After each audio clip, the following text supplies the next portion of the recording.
Puppers, Lynn here, just for the health of it, and it's been a minute since we visited.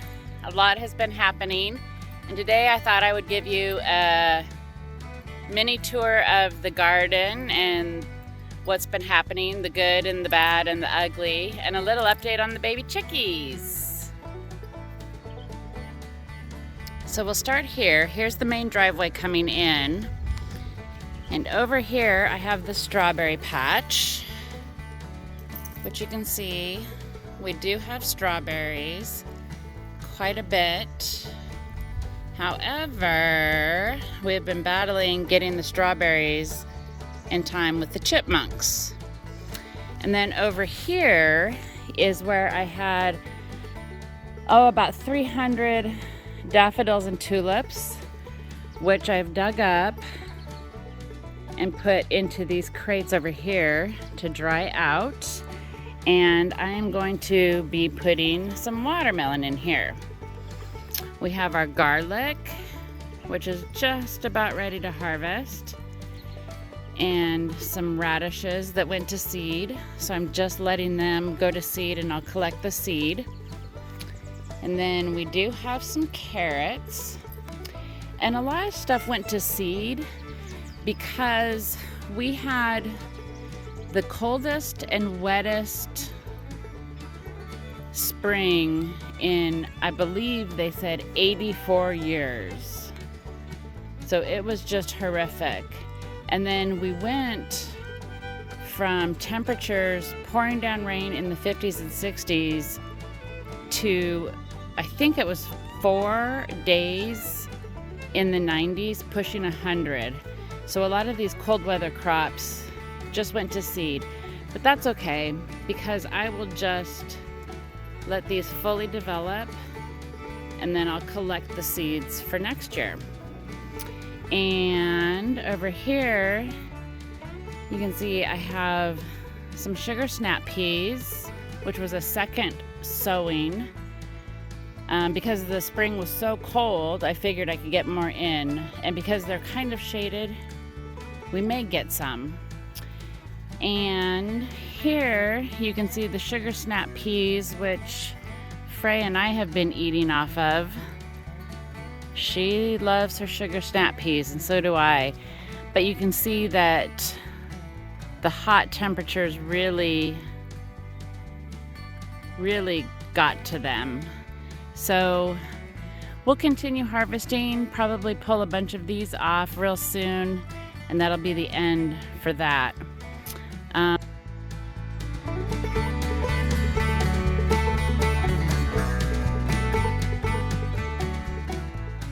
Then I have a couple other crops that also went to seed, and you can see that the radishes and lettuce, once we hit those hot temperatures, they just really did not do well. Here I have some flowers and then some more carrots and radishes that went to seed.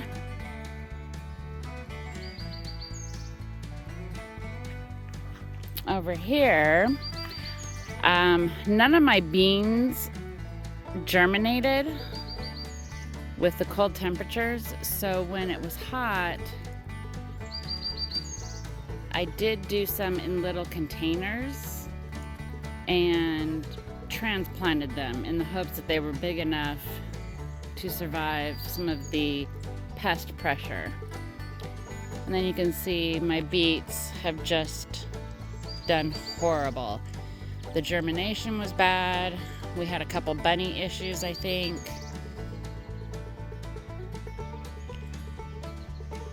And so I don't know if they're gonna survive. And then the turnips did really well. They're just the purple top turnips. I did harvest some of those and started a fermentation. So once I get that fully developed and figured out, I will post those and let you guys know. We have some cabbage that just suffered greatly. And my Walla Walla sweets are hopefully going to bulb up and produce. Then here is my faux cattle panel arch, which I've added some stuff to hopefully deter birds and deer. And below that, I really struggled. I think it was more the weather and actually getting some tomatoes to germinate and stuff. So no shame, I did go buy some starts, and you can see we have some flowers developing on those.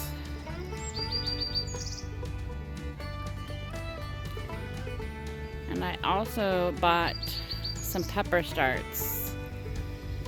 So we'll see. Maybe with the heat, we can get some stuff going. And my hope was that the tomatoes would grow up. They are an indeterminate tomato and kind of provide some shade. So I do have some red cabbage, kale, and Swiss chard that survived the heat. And I believe if the tomatoes will grow up and provide shade, that will actually, even going into summer, we'll be able to get a good harvest off of those. Because we're actually back into the 60s and low 70s. I don't know. It might just be a horrible year for gardening. And then over here on the other side, you can see I have tomatoes and another pepper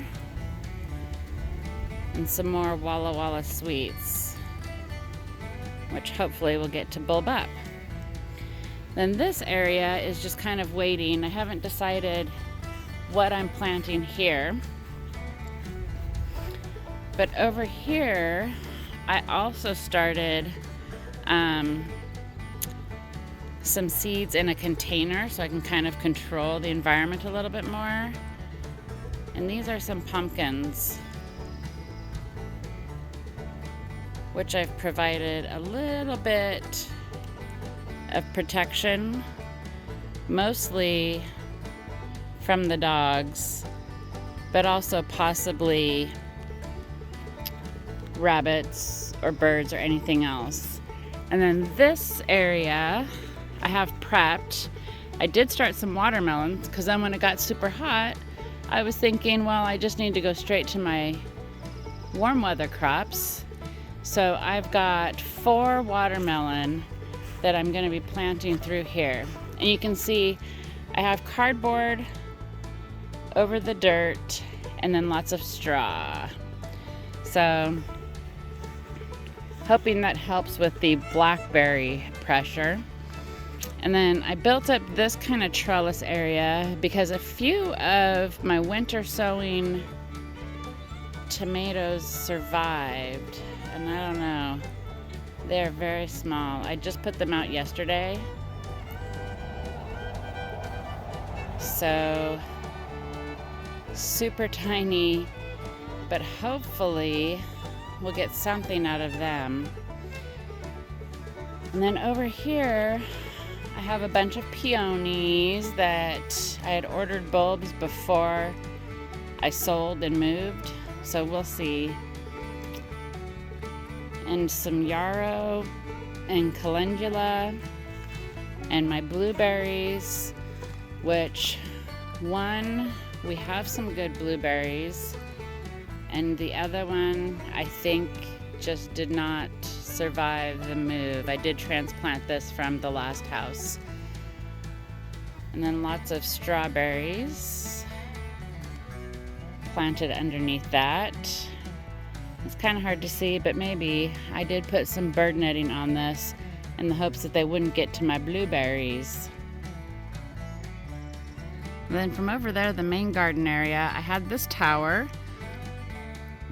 which again, because of the cold, I planted some spinach and radishes and mizuna. But you can see they just suffered with that heat, and a lot of them went to flower. So I'll let them seed up and hopefully collect some seed for next year's harvest. But amazingly, somehow my lettuce crop looks like I am going to get another good crop. I think the heat helped with all the germination, and now that it's cooled off, it's growing quite well. And chives that went to seed. Hi, baby girl. And then here we have this bed, which the prior owners left, kind of a two-tier. In the front, I planted all my potatoes, which are doing really well. It's been a great year for these potatoes, and they are flowering, which means that they're producing tubers, potatoes. And I've hilled them up with some extra straw once to kind of give the potatoes extra room to develop. So hopefully we'll get a good potato crop. And then in this upper part, I planted corn. I planted like 30 corn. And oh my gosh, I have 1, 2, 3, 4, 5, 6 pathetic little corns. Knee-high by the 4th of July? No way. I also had some beans planted at that end. So I was gonna do the 3 sisters, where you plant the corn and the beans and the squash. And we have 1 squash plant that germinated and 1 bean, which is growing up this trellis nicely.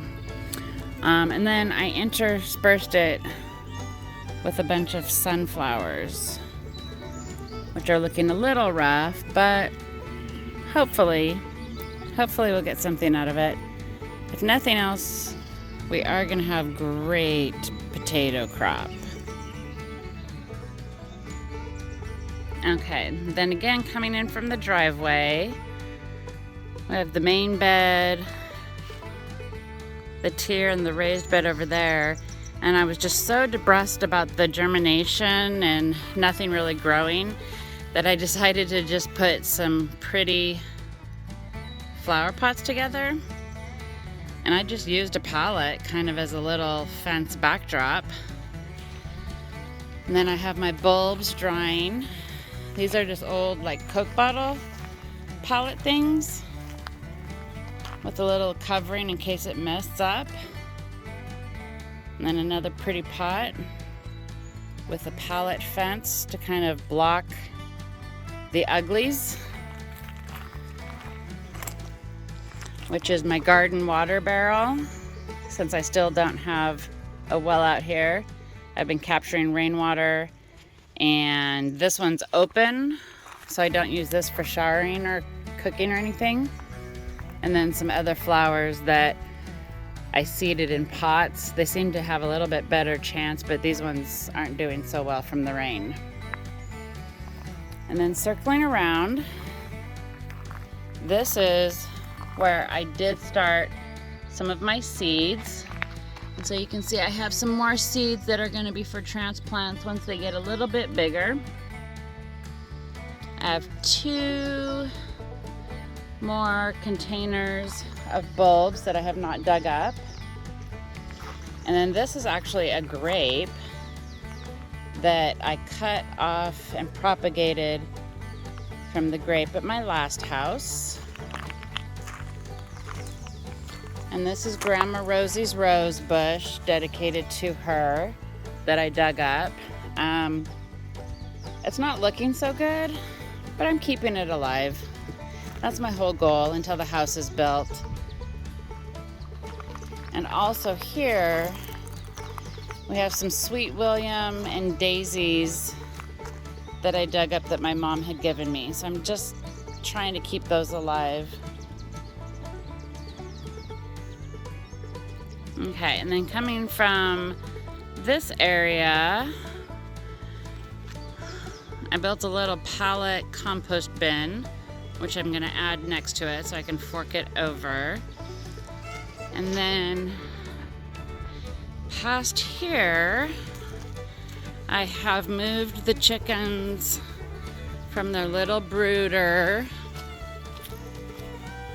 to the big chicken coop, which was left by the prior owners, and I've just kind of been renovating it. So you can see that they had this old kind of child's playhouse with some pallets around it. I put some bird netting all around the bottom and all around the top with streamers to try to let wildlife know that the bird netting is there. I don't want any native birds to get caught up or have issues.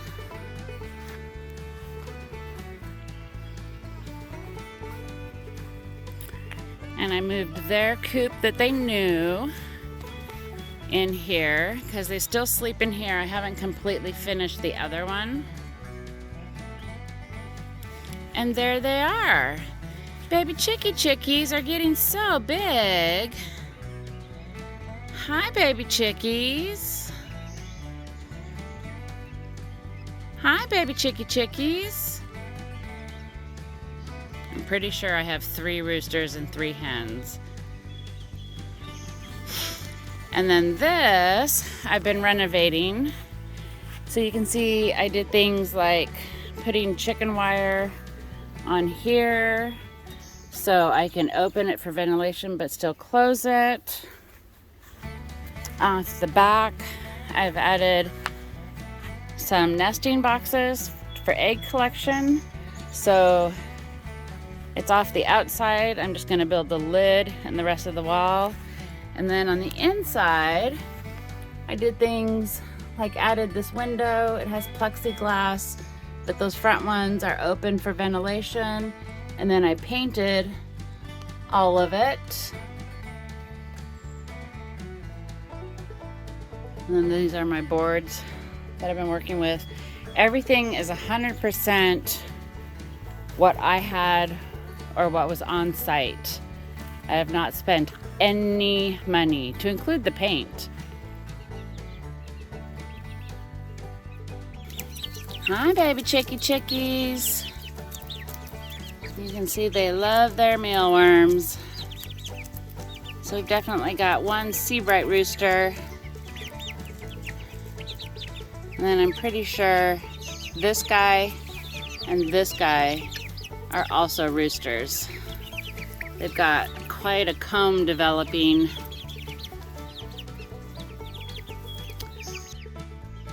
I had bought 6 chicks, thinking that possibly 1 or 2 weren't gonna make it, and they all have made it. And then with Silkies and Seabrights, they're straight run, which means they don't sex the baby chicks. You just get what you get. And these were the only ones that they had left at the little farm store. And these are the ones that Zoe picked out. So that's okay. We will, I have a little gate here to get in.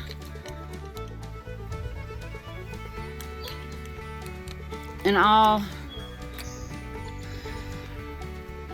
raccoon proof that a little bit better. Oops, I gotta close the tote.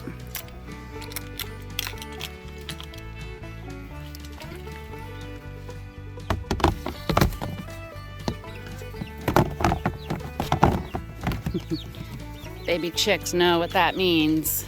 They're pretty smart. They're pretty smart, but they gotta stay inside. Strawberry is a problem child. He has learned how well he can fly, and he flies everywhere. So yeah, so we ended up with, I think, 3 roosters. They're probably 9 weeks old now. So we'll see. It'll take a little bit longer before they start crowing or figuring out what they need to do. So we'll see. And if we do, that's okay. I'm okay with even at least one rooster, because if I needed to, I would be able to fertilize eggs and hatch more chickens. Seabrights and Silkies are both of the bantam breeds, which means they're quite small. But if push comes to shove, I have no problem eating a small chicken. I don't need that much food. So 3 roosters, I'm not sure. I'm not sure what we're gonna do with that, but we'll see. We'll let them develop, and I'll see how it goes and figure out if I need other chickens or how many eggs I'm actually getting. Yeah, so we'll see. All right, puppers, I hope you get out there, and despite the weather or conditions or obstacles that you may have, that you get out there and do something just for your health of it.